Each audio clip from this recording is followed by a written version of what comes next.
Number 22-12 ઉલ્લેખ છે કે પાંડવો વનવાસ દરમિયાન 6 વર્ષે અહીંયા આવેલા અને ચોમાસાની ઋતુ ચાલુ થઈ ગઈ એટલે ચાતુર્માસ અહીંયા શિવજીનું પૂજન કરેલું. એટલે પાંડવોએ શિવજીની સ્થાપના કરેલી હોય, જેથી પાંડવેશ્વર મહાદેવ છે.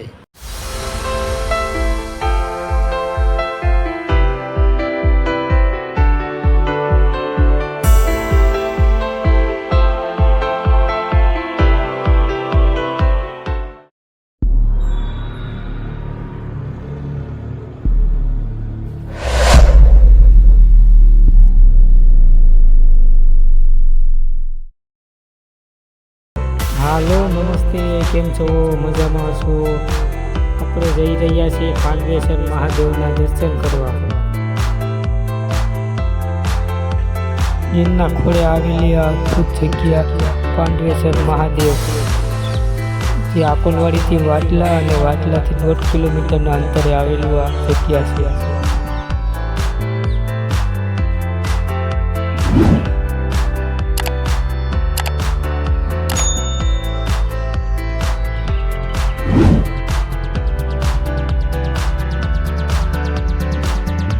જય કાલ દર્શક દાદા.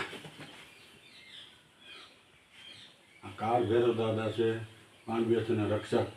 અહીંયા લોકો મીઠાઈની માન્યતા કરે છે અને લોકોના કામ સિદ્ધ થાય છે. આ કાળ ભૈરવ દાદા હાજર છે. 9 જાતની મીઠાઈ લઈને આવે લોકો અને એના કામ સિદ્ધ કરે છે. સિદ્ધ કરેલ કાળ ભૈરવ દાદા છે. પાંડવેશ્વર દાદા રંગીલા હનુમાનજી જાગતી મૂર્તિ.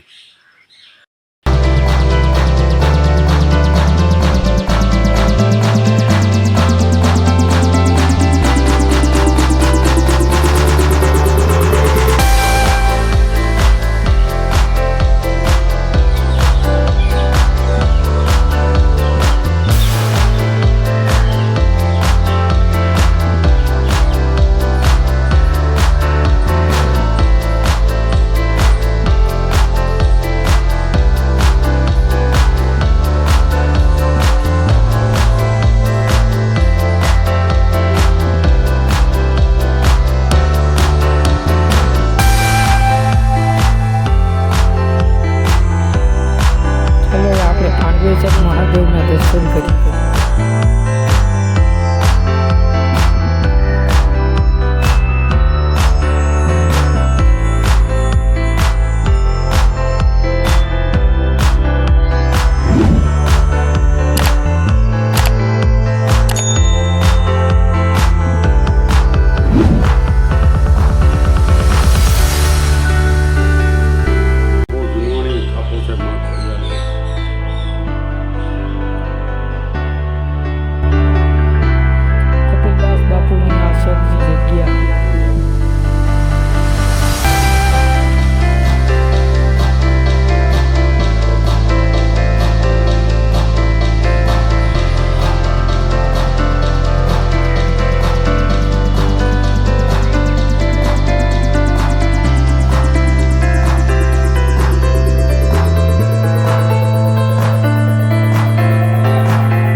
ગૌશાળા છે અને આ ટ્રસ્ટ રજીસ્ટ્રેશન છે, ચેરિટી કમિશન લખાયેલું છે, જે સ્થાપના કપિલદેવદાસ બાપુએ કરેલી છે. કાલ ભૈરવની સ્થાપના શનેશ્વરાનંદ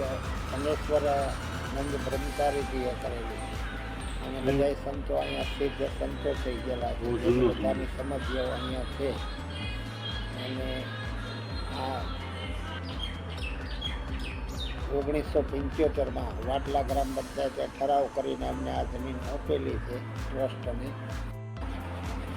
સ્કંદ પુરાણ પાના નંબર 22-12 ઉલ્લેખ છે કે પાંડવો વનવાસ દરમિયાન 6 વર્ષે અહીંયા આવેલા અને ચોમાસાની ઋતુ ચાલુ થઈ ગઈ એટલે ચાતુર્માસ અહીંયા શિવજીનું પૂજન કરેલું. એટલે પાંડવોએ શિવજીની સ્થાપના કરેલી હોય, જેથી પાંડવેશ્વર મહાદેવ છે. અને બાજુમાં ભીમને કીધું આપણે નદીના પાણીથી અભિષેક નથી કરવાનો, પાતાળ ગંગાથી કરવો છે. તળાવ ખોદો એટલે ભીમે રેડંબા અને ગટરગથને કહી અને 24 કલાકમાં અહીં તળાવ બનાવેલું છે. એટલે પાંડવોએ 7મું વર્ષ 7 મહાદેવ, 8મે વર્ષે બાણે, 9મે વર્ષે ટપકેશ્વર, 10મે વર્ષે દ્રોણેશ્વર, 11મું વર્ષ સોપતિવાળા મહાદેવ વડવિયાળાની બાજુમાં છે ત્યાં, અને 12મું વર્ષ ભીમદેવ, 13મું વર્ષ વિરાટ વન, અહીંયા કનૈસિંહ બાપુનું વાડિયું કહેવાય, ત્યાં વિતાવ્યું. 8 વર્ષ વનવાસ દરમિયાન આપણા વિસ્તારમાં ચાતુર્માસ વિતાવેલા, અને ચાતુર્માસમાં અહીં આપવન જાવન હતા, એક જગ્યાએ રોકાય અને શિવની ઉપાસના કરતા અને શિવની સ્થાપના કરેલી. જેમ મેં કીધું બધા શિવ મંદિરો છે, પાંડવોએ એ ઉપાસના કરેલી છે તેના પ્રશ્ન ગૌશાળા છે, અને આ ટ્રસ્ટ રજીસ્ટ્રેશન છે, ચેરિટી કમિશનમાં લખાયેલું છે, અને અત્યારે 9 ગાયો છે, ટોટલ 15 ગાયો રહી છે. એવી ગૌશાળાની સુવિધા છે. રાજકોટના સોલંકી પરિવારમાં આવી દીધેલ છે. ત્યાં કા ભૈરવ દાદા છે, એની રોજ 7-8-10 માનતા હોય છે. યથાશક્તિ 4 જાતની મીઠાઈ કરી જવાની, એ યથાશક્તિ. કોઈ બંધનની કે 5 કિલો, 2 કિલો, 1 કિલો, 100 ગ્રામ કરી દે તો એનું કાર્ય થઈ જાય. પછી કાલ ભક્ષક હનુમાનજી છે, જે સ્થાપના કપિલદેવદાસ બાપુએ કરેલી છે. કાલ ભૈરવની સ્થાપના શનેશ્વરાનંદ બ્રહ્મચારીજીએ કરેલી છે. અને બધા સંતો અહીંયા સિદ્ધ સંતો થઈ ગયેલા છે, જેની બધાની સમજ એવો અહીંયા છે. અને આ 1975માં વાટલા ગ્રામ પંચાયતે ઠરાવ કરીને અમને આ જમીન આપેલી છે ટ્રસ્ટને, અને બાદમાં રિઝર્વ ફોરેસ્ટ થયું ત્યારે આ બાકાત કરવી જોઈએ, કરી નથી. જે બાબત વન ખાતા સાથે અમારે વાતચીત ચાલે છે અને થઈ જાય. હરિઓમ.